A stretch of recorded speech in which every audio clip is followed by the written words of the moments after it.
สบายดีท่านผู้ชมนี่มาพบกับช่องวานอิโดเซนเนาะวันนี้ทีมงานเราถือว่ามาเลาะป่าเลาะดงหาอยู่หากินเก็บพักฮักนอแล้วก็หาต่อหาเตียนเนาะตอนนี้เราก็กำลังเดินทางมาฮอดถือว่าเข้ามาในป่าแล้วเนาะแต่ว่าเลิกมาสมควรละนี่เรากำลังเดินทางเนาะนี่คือทีมงานเราเนาะ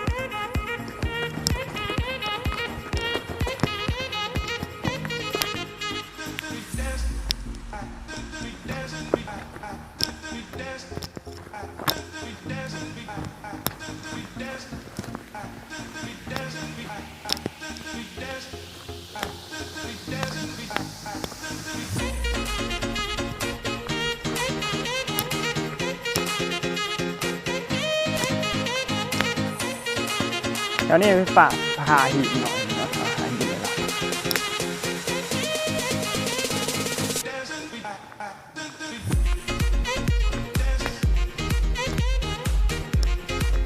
นั่นคือตรงหน้าทีมงาน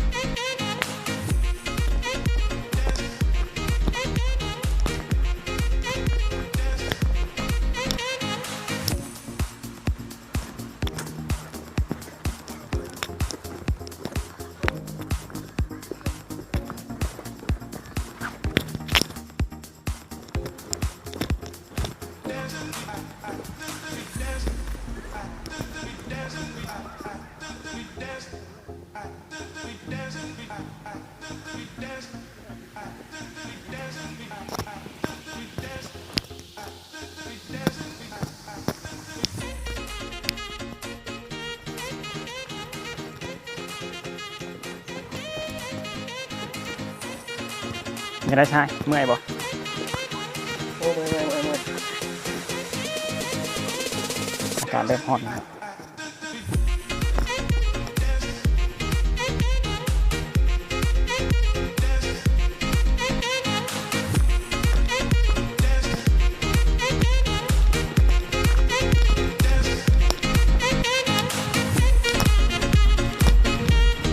โอ้แดดร้อนเลยวันนี้นะ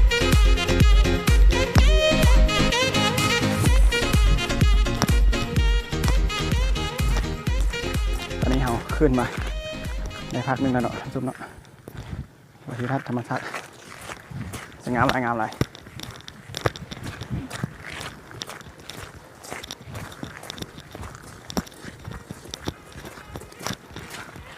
เขาขึ้นวันนี้ฮอดภูเขาควายวันนี้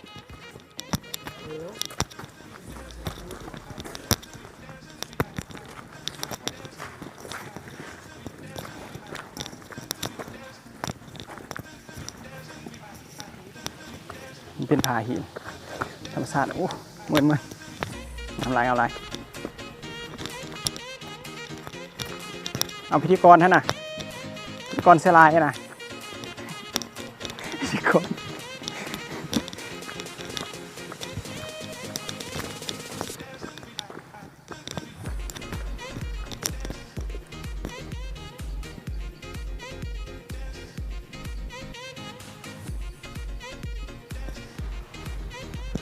ธรรมชาติสุดยอดเลยเนาะถือว่าเป็นขึ้นมาอีกพักหนึ่งมันก็เป็นพลานหินชมเนาะจะชี้เก็บภาพงามๆให้ท่านผู้ชมได้เบิ่งเนาะนี่ถือว่ามันเป็นพลานหินเลยว่ากว้างเติบเนาะชมอิดทั้งเมื่อยเอาขึ้นโผล่มานี่ก่อนถือว่ารับสูงเติบแล้วเนาะท่านผู้ชมเนาะเป็นว่าขึ้นมานี่คืออันนี้คือว่าเป็นตีนภูเขาควายเนาะ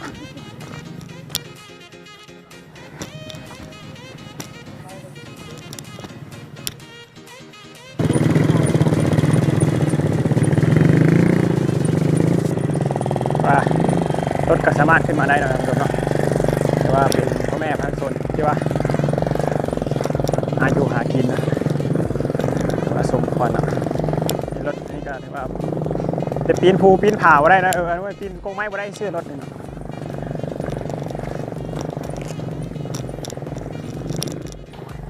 จังได้ใช่เอ๊ะ เมื่อยหลาย จะเบิ่งทางอยู่ว่าจะย่างนะ งานในบ่มีแล้ว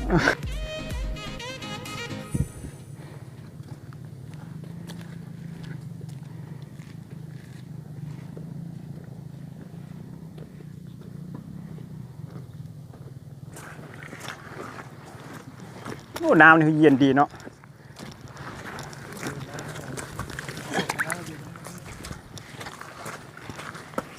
ข้างในเลย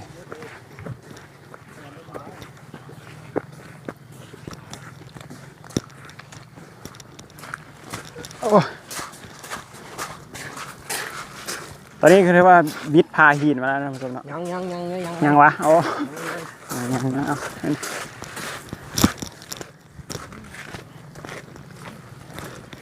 อะไรซ่าๆแล้วนี่นะ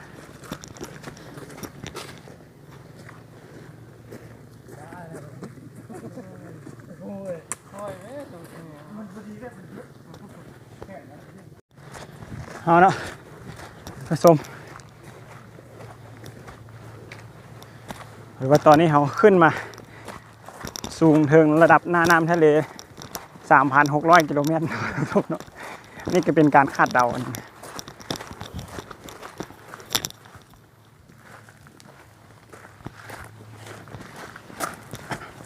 มาแตกมาแตนธรรมชาตินะครับ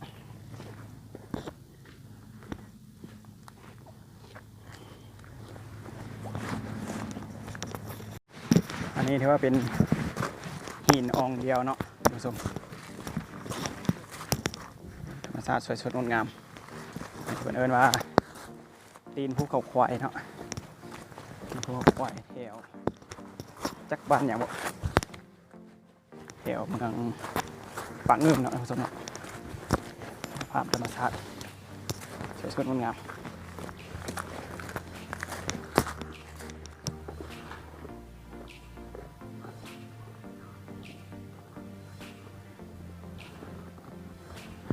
งามลายพี่น้องธรรมชาติสุดยอดมันเป็นผาหินเลยนะคุณผู้ชมเนาะแบบโบมีดินเลยเนาะ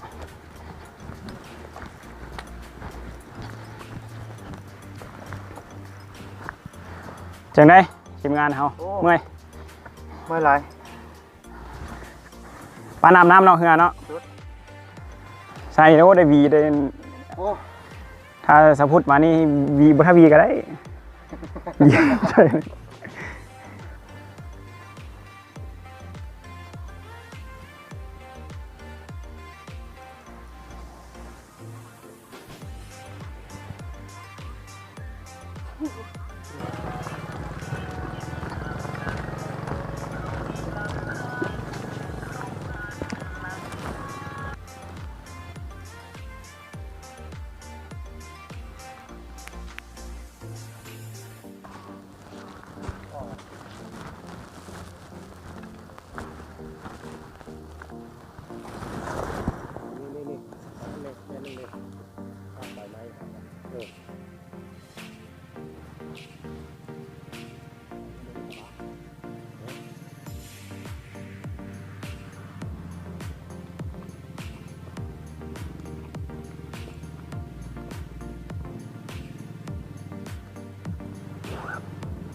มิดด้านหินเอาแอร์นะ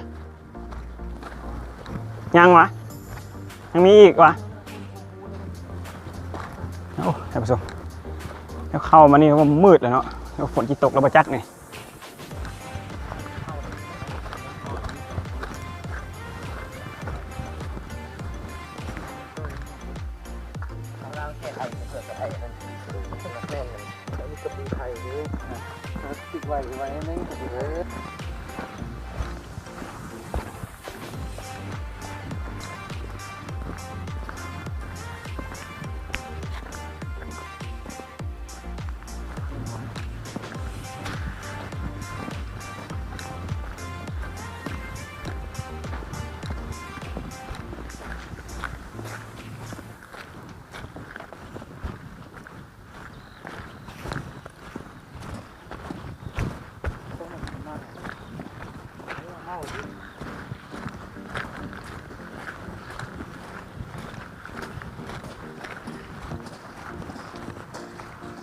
พี่น้องนะ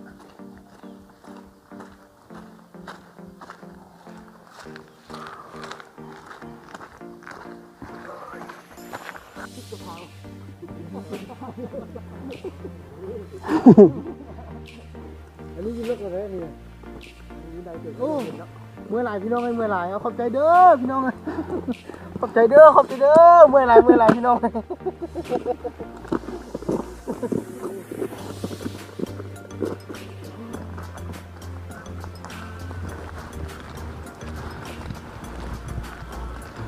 โอ้ยเบิ่งอยู่บนนึงถือว่ามีคนเอาแล้วเนาะพี่น้องเนาะถือว่าพลาดไปคุมนึงจุดประสงค์ของเขาก็มาเอาโต๊ะเอาเตียนตอนนี้ก็กำลังเดินทางไปเบิ่งคุมที่2ที่ยังบ่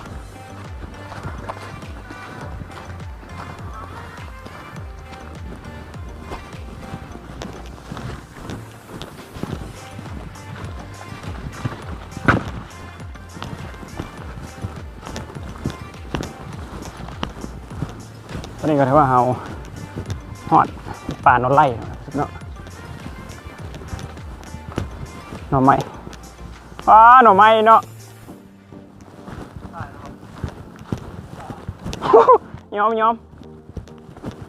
ย่างตัวเปล่าก็ยังเมื่อยแล้วนี่นะยังแบกหน่อไม้ไปตายแท้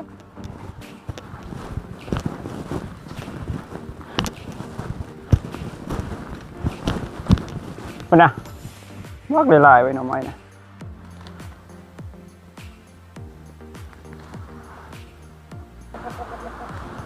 เอาเนาะถือว่าตอนนี้เราเดินทางมาก็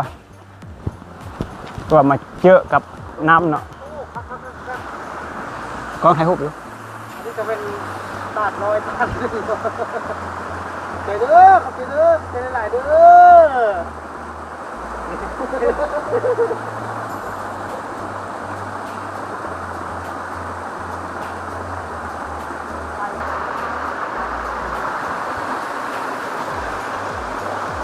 นี่ถือว่าเป็นน้ำห้วยธรรมชาติเนาะท่านผู้ชมเนาะคือที่เย็นดีเว้ยน้ำใสเนี่ยอะไรเนาะตอนนี้ถือว่าเราก็พากันทีมงานเราก็พากันเดินทางต่อเนาะแต่ว่าเป้าหมายที่2ของเราแต่ว่ายังบ่ทันฮอดทันถึงเนาะเก็บต่อเดินทางเอาจุดหมายปลายทางของเราหรือว่าเอาเบิ่งขุมที่1ถือว่ามีคนเอาไปแล้วเนาะหรือว่าล้มเหลวภารกิจตัวเป็นแต่ว่าเป็นโต๊ะขุมเนาะท่านผู้ชมเนาะนี่ถือว่าเราก็ได้เดินทางต่อไปเบิ่งขุมที่2ว่ามันจะเป็นยังไงมันจะยังมีอยู่บ่หรือว่าเอาไปละเอาลงทางวะเอาไปทางนี้นำหลังกับเจ้าเนาะถ้าว่าลงทางเนาะ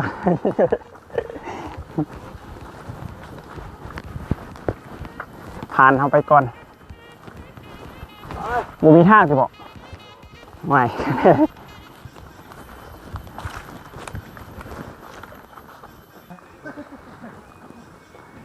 หน่อไม้ท่านผู้ชมหลายเลยแต่ว่าเป็นนอสูงนะท่านผู้ชมเนาะเป็นนอเหี้ยเนาะเป็นนอไร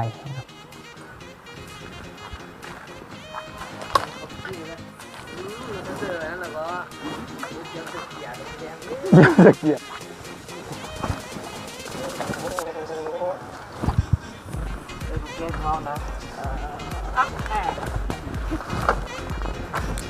โอ้นี่เป็นป่าดาวดงกดต้นไม้เป็นต้นนี้ใหญ่เมื่อไรห้องควันแม่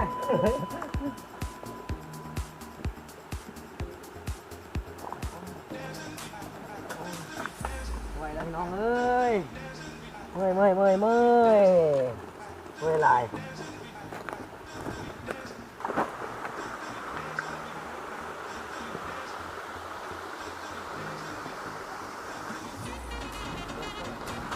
เนาะท่านผู้ชมตอนนี้ก็มาเจอเป็นห้วยน้ำอีกแล้วนะท่านผู้ชมเนาะเอาเกือบแพนี่ไปได้อยู่ป่ะนี่เกือบแพนี่มีคนข้ามอยู่อะ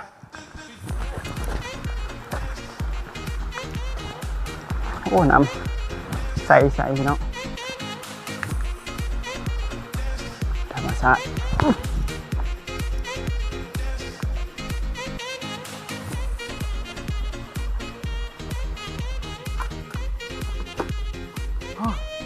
เมื่อไรพี่น้องเอ้ยเมื่อไรอยู่ป่าคือเก่าอยู่ป่าคือเก่ายังไม่ได้ออกไปเชื่อหลงทาง